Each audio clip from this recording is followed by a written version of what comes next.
Όλοι μαζί, Πάτερ ημών, ο εν της ουρανής, αγιαστήτω το όνομά Σου, ελθέτω η βασιλεία Σου, γεννηθήτω το θέλημά Σου, ως εν ουρανό και επί της γης. Των άρτων ημών των επιούσιων, δώσει μην σήμερον, και άφησε μην τα οφλήματα ημών, ως και εμείς αφήνουμε τις φυλέτες ημών, και εμείς εν έγγυση ημάς εις πειρασμών, αλλά ρίσε ημάς από το πονηρούν.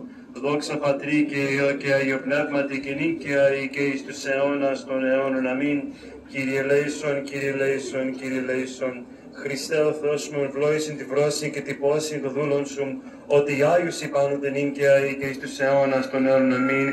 Και ευλόγησε τους δούλους Σου, Μιχαήλ και Ζωής, πάντοτε νίκαια και εις τους αιώνας των αιώνων. Αμήν. Καλή όρεξη. Congratulations again, and God willing, a beautiful day tomorrow.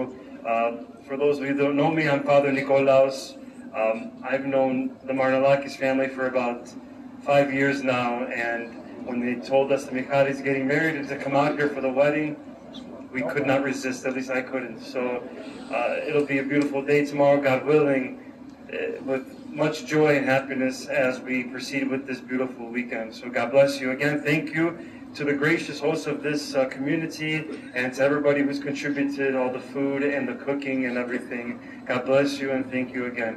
Thank you.